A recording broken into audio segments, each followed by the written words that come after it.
আসসালামু আলাইকুম ওয়া রাহমাতুল্লাহি ওয়া বারাকাতুহু। আল্লাহু আকবার, আল্লাহু আকবার। লা ইলাহা ইল্লাল্লাহু আল্লাহু আকবার, আল্লাহু আকবার ওয়া লিল্লাহিল হামদ। ত্যাগের মহিমা নিয়ে যে দিনটি আসছে সেদিন হলো ঈদুল আজহা।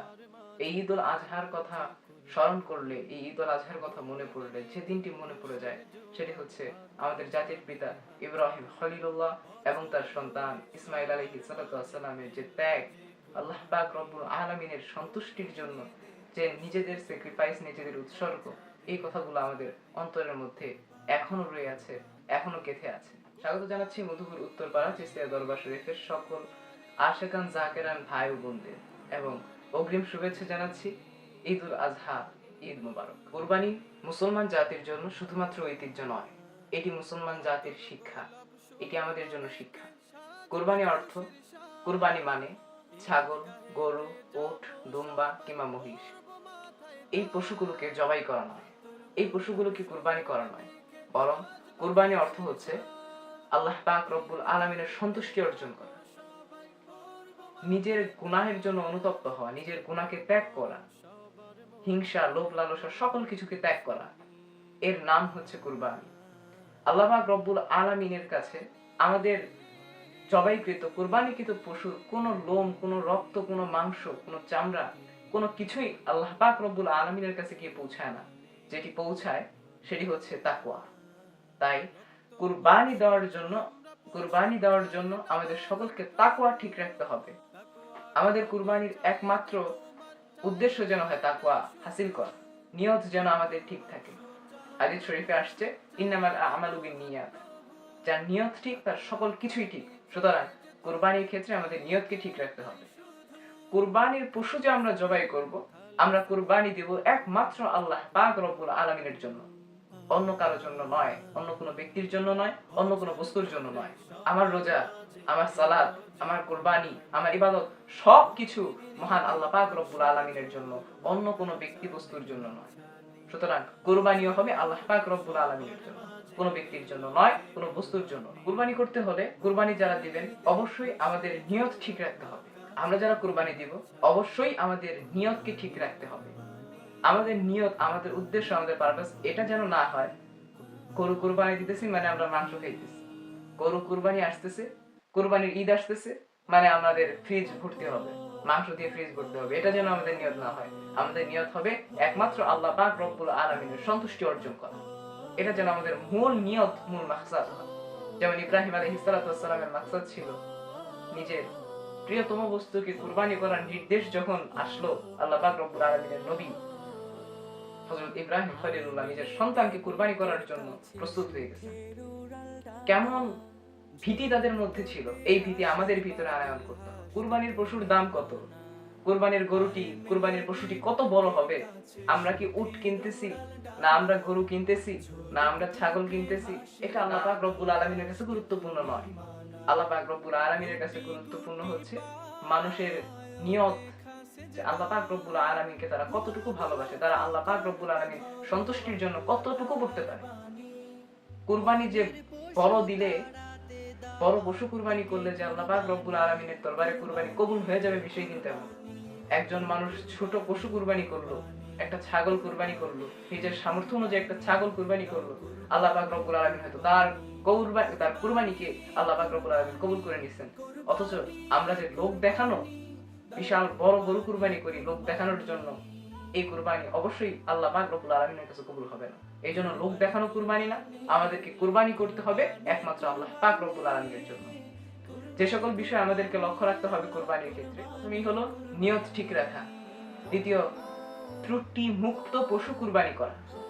নিয়ত ঠিক রাখা নিয়ে আমি পূর্বে আলোচনা করছি। ত্রুটি মুক্ত পশু কুরবানি করা, এর দ্বারা বোঝানো হয়েছে যে কোনো কুরবানি দেওয়ার পশুর, এমন কোনো পশু আপনি কিনে আনলেন যে পশুর পা ভেঙে গেছে, বা এমন একটা পশু কিনে আনলেন যে পশু আপনি যে জায়গায় গরু লালন পালন করতেছেন এই জায়গা থেকে কুরবানি যে মাঠ সেই পর্যন্ত আপনার পশুটা যেতে অক্ষম, এমন কোনো পশুকে কুরবানি না করা, অর্থাৎ সম্পূর্ণ পরিপূর্ণ যে পশু সেটি আল্লাহ পাক রব্বুল আলামিনের রাস্তায় কুরবানি করা। কুরবানির পশুর সাথে সদাচরণ করা।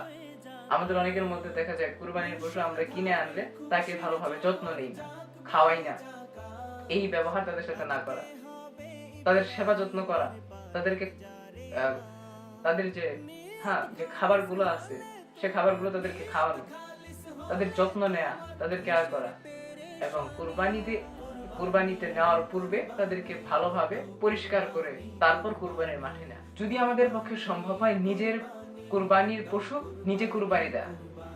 এখন অনেক ক্ষেত্রে দেখা যায় আমরা ভাগে কুরবানি করি। এই ক্ষেত্রে আমাদের ভাগিদারদের মধ্যে যে মানুষ কুরবানি দিতে পারে তাকে দিয়ে কুরবানি দেওয়ানো, ইমামের উপরে সম্পূর্ণ ডিপেন্ডেন্ট আমাদের হওয়া যাবে না।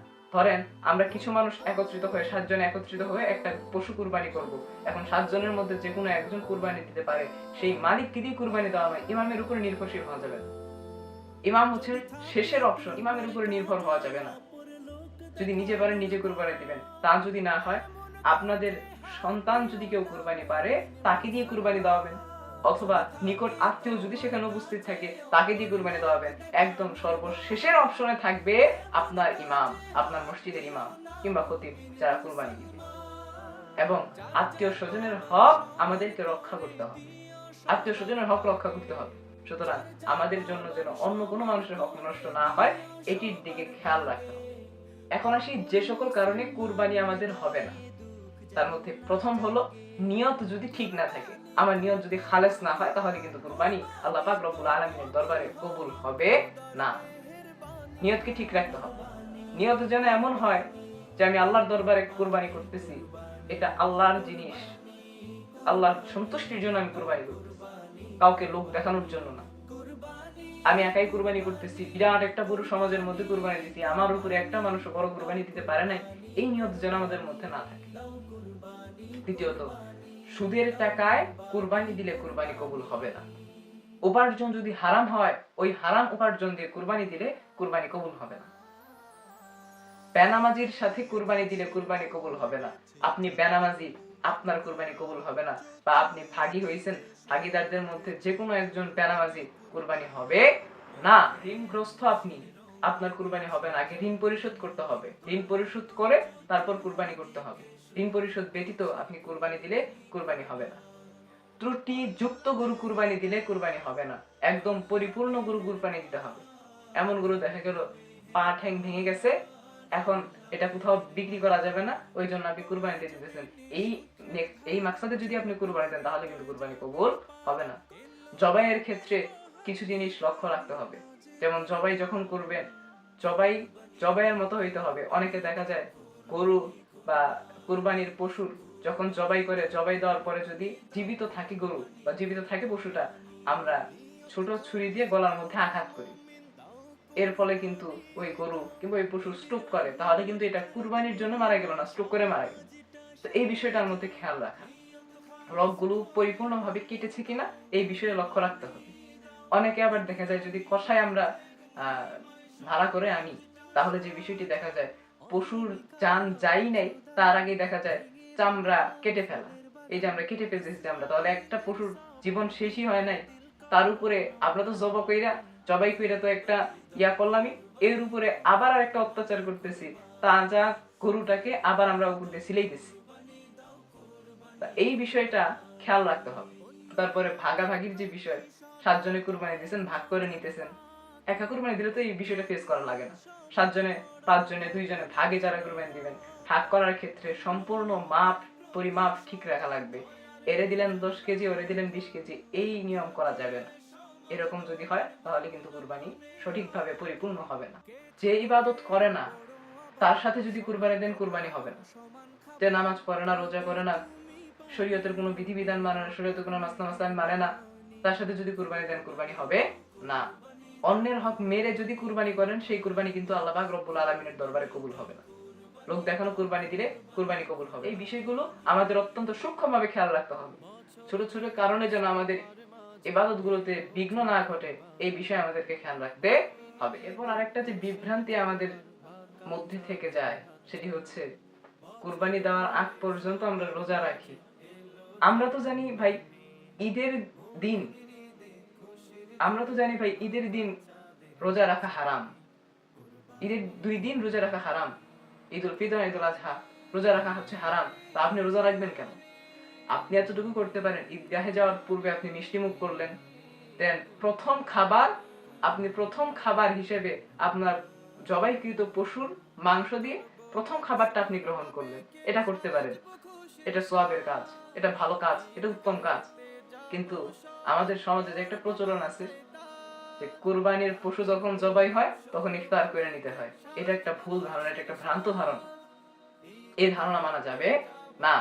এই ধারণা থেকে আল্লাহ পাক রব্বুল আলামিন আমাদের সকলকে বিরত রাখুন। আরেকটা জিনিস যেটি পয়েন্ট আউট হয়ে গেছে, সেটি হলো কুরবানি যদি আমরা দেই, ইমাম সাহেব যদি দেয় তো দিল, যদি এখন নিজের দেওয়ার সামর্থ্য আছে, হুজুর আমি কুরবানি দিতে পারবো কিন্তু কুরবানির দোয়া জানি না, দোয়া যদি না জানেন, বিসমিল্লাহি আল্লাহু আকবার বলে আপনি কুরবানি দিয়ে দিবেন, আপনার নিয়ত হয়ে গেছে।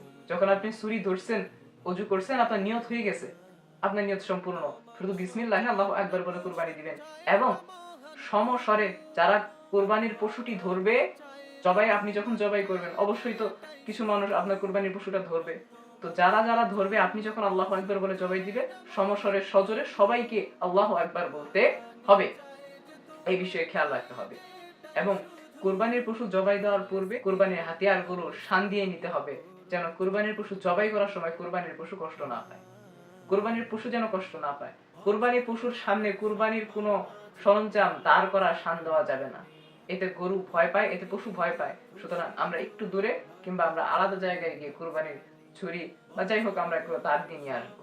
আল্লাহ পাক রব্বুল আলামিন আমাদের সকলের কুরবানি যেন কবুল করে, আমরা সকলে যেন এই পবিত্র দিনে আল্লাহ পাক রব্বুল আলামিনের নৈকট্য লাভ করতে পারি। আল্লাহ পাক সকলকে সেই তৌফিক দান করুন। খাস করে আমি একটা আপনাদের সকলের কাছে দোয়া চাচ্ছি, আমার মহান মুর্শিদ কেবলা আমার দাদা ভাই ডক্টর মঈনুদ্দিন চিশতি রাহমাতুল্লাহ আলাইহি, খাস করে তার জন্য দোয়া করবেন। এবং তার সাথে আরেকটি মেসেজ, আগামী 8 জুন 2026 ইনশাআল্লাহ মধুপুর উত্তরপাড়া চিশতিয়া দরবার শরীফ পীর কেবলা ডক্টর মঈনুদ্দিন চিশতি রাহমাতুল্লাহ আলাইহির দ্বিতীয় ওফাত শরীফ উপলক্ষে মিলাদ মাহফিল এবং বয়ানের একটি আয়োজন করা হয়েছে। উক্ত আয়োজনে সকল আশেকান জাকেরান, সারা দেশের আশেকান জাকেরান ভাই ও বোনদের দরবারের পক্ষ থেকে দাওয়াত রইল, আপনারা সকলে আসবেন, জিকিরের সাথে সাথে তরগরে যোগদান করবেন ইনশাআল্লাহ। আল্লাহ পাক রব্বুল আলামিন আমাদের সকলকে তিনি ইসলামের পথে চলার জন্য তৌফিক দান করুক, আহলে সুন্নাত ওয়াল জামাতের আকীদায় চলার জন্য তৌফিক দান করুক, রাসূলের ভালোবাসা আমাদের সকলকে অর্জনের তৌফিক দিক এবং আল্লাহ পাক রব্বুল আলামিনের একজন প্রিয় গোলাম হিসেবে কবুল করে। আখিরু দাওয়ানা আনিল হামদুলিল্লাহি রাব্বিল আলামিন। আসসালামু আলাইকুম ওয়া রাহমাতুল্লাহি ওয়া বারাকাতুহু।